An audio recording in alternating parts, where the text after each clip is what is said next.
Kali ini kita akan membahas tentang konsep outer model evaluation yang melingkupi model pengukuran dan struktural. Sebelum ke materi, perkenalkan saya Juwita Eka Putri. Dalam penelitian kuantitatif modern, dibutuhkan metode analisis yang mampu menjelaskan hubungan antar variabel secara kompleks. Salah satu metode yang banyak digunakan adalah PLSM, karena mampu menganalisis hubungan antara variabel laten dan indikator secara simultan. Metode ini memiliki keunggulan yaitu pertama fleksibel, kedua dapat digunakan pada sampel kecil, dan yang terakhir itu cocok untuk model yang kompleks.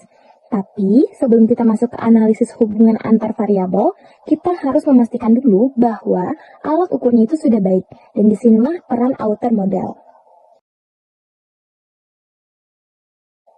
Outer model atau model pengukuran merupakan bagian dari PLSM yang digunakan untuk menghubungkan indikator dengan variabel laten.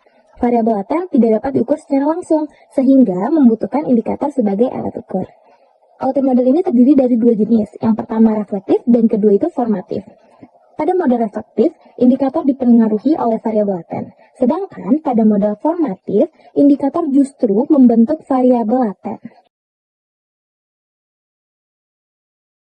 Menurut para ahli seperti Hare, Ghazali, dan Sarsted, outer model merupakan tahap awal dalam PLSM yang bertujuan untuk menguji kualitas pengukuran. Evaluasi ini dilakukan untuk memastikan bahwa indikator memiliki validitas dan reliabilitas yang baik. Tanpa evaluasi outer model, hasil penelitian dapat menjadi bias dan tidak akurat. Jadi bisa dibilang outer model ini adalah fondasi sebelum kita lanjut ke analisis yang lebih jauh.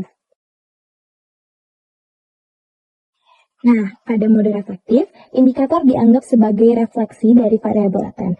Evaluasi dilakukan dengan beberapa kriteria, yaitu pertama, outer loading lebih dari 0,70 yang artinya indikator itu kuat, atau AVE atau Average Variance Extract yang lebih dari 0,50 artinya indikator cukup mewakili variabel. Selanjutnya ada Cronbach Alpha dan Composite Reliability lebih dari 0,70 yang artinya konsisten. Contoh gampangnya, kalau indikator pelayanan punya nilai rendah banget, misalnya di bawah 0,40, berarti indikator itu kurang cocok untuk mengukur kepuasan pelanggan. Jadi sebaiknya dihapus supaya hasilnya lebih akurat. Nah, selanjutnya itu ada uji validitas.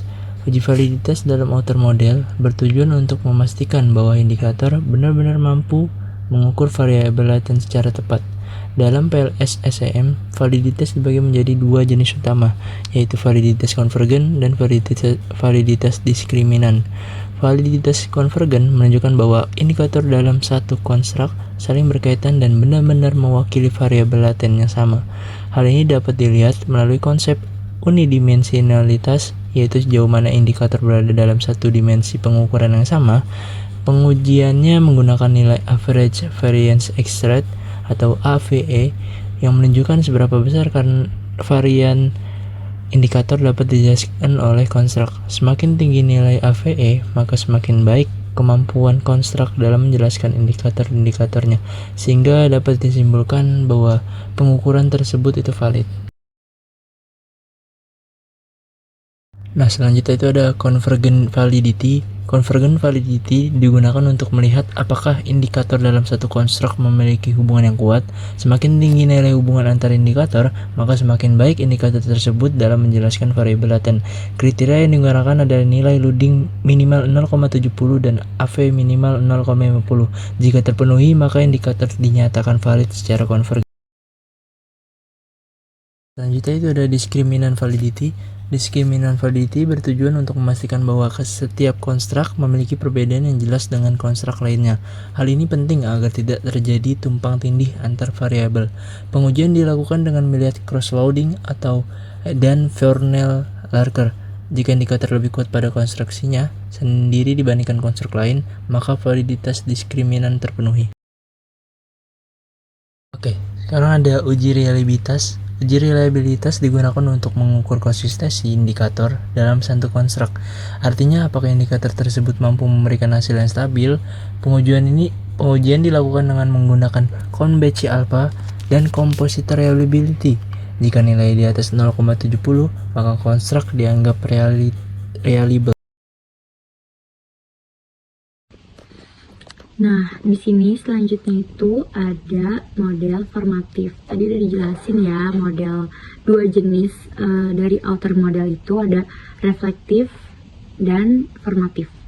Nah, di sini itu di model formatif, indikator itu berperan sebagai pembentuk variabel laten. Jadi arah hubungannya itu dari indikator ke variabel, bukan sebaliknya. Artinya, setiap indikator itu punya peran yang berbeda-beda dalam membentuk variabelnya. Dan indikatornya ini tidak harus saling berkorelasi. Di sini saya kasih gambaran ada X1, X2, dan X3 yang dapat membentuk kinerja bisnis. Nah, masing-masing dari indikator ini memberikan kontribusinya mereka tersendiri. Lalu untuk mengevaluasinya, kita tidak menggunakan reliabilitas seperti pada model reflektif, tapi kita melihat beberapa hal seperti uji validitas konvergen, uji multikolinearitas. Di sini dia pakai variance inflation factor atau ukuran untuk melihat apakah indikator saling berkorelasi terlalu tinggi atau tidak. Nah, biasanya model formatif ini tuh dipakai di dalam PLSM. Lalu tujuannya di sini adalah untuk memastikan bahwa setiap indikator itu benar-benar berkontribusi dalam membentuk variabel laten. Paham ya? Lalu selanjutnya ada peran outer model. Dari tadi kita udah membahas outer model itu apa, tapi kita belum tahu sebenarnya perannya dia itu, peran utamanya itu apa sih. Jadi outer model evaluation ini tahapan dasar dalam PLSM karena dia itu menentukan kualitas data sebelum masuk ke analisis hubungan antar variabel. Jadi kalau outer modelnya sudah valid dan reliable, maka hasil inner modelnya itu pasti lebih akurat dan dapat dipercaya. Tapi kalau sebaliknya, jadi seluruh hasilnya itu, hasil penelitiannya bisa jadi nggak valid. Lalu di sini kita masuk ke studi kasus. Nah, untuk mempermudah pemahaman kalian, saya kasih ilustrasi supaya mudah dipahami.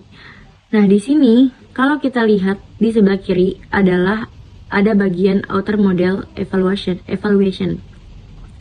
Di sini ada variabel kepuasan pelanggan yang diukur menggunakan beberapa indikator, yaitu ada kualitas produk, pelayanan, dan harga.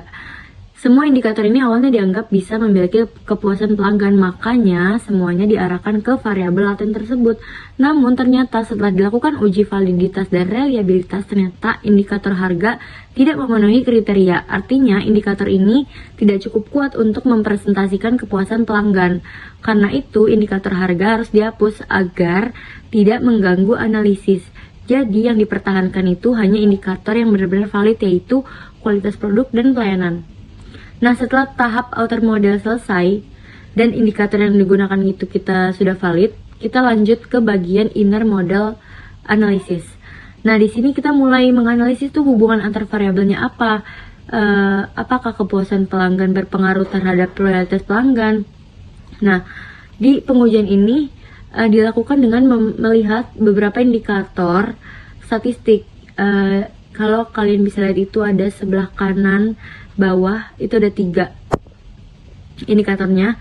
Yang pertama itu ada path coefficient, yang kedua ada R-square untuk melihat path coefficient ini untuk melihat arah dan kekuatan hubungan. Kalau R-square ini untuk melihat seberapa besar pengaruhnya. Dan kalau signifikansi itu untuk memastikan apakah pengaruh tersebut benar-benar nyata secara statistik. Jadi ilustrasi di sini kita bisa lihat ya, alurnya itu jelas bahwa sebelumnya kita menganalisis hubungan antar variabel, kita harus memastikan dulu bahwa indikator yang digunakan itu sudah valid melalui outer model ini. Kalau tahap ini di skip atau salah, maka hasil analisis kita itu di inner modelnya bisa nggak akurat.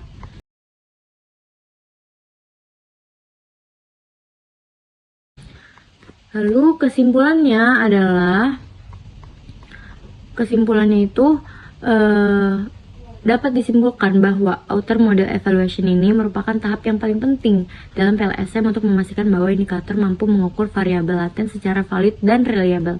Evaluasi ini mencakup pengujian validitas dan reliabilitas sehingga dapat diketahui apakah instrumen penelitian ini layak digunakan. Nah, dengan demikian, outer model ini menjadi dasar utama dalam menghasilkan penelitian yang akurat dan dapat dipercaya. Oke, jadi itu adalah penjelasan dari kami kelompok 7 apa itu konsep outer model evaluation. Terima kasih yang sudah menonton, kurang lebihnya mohon maaf. Wassalamualaikum warahmatullahi wabarakatuh.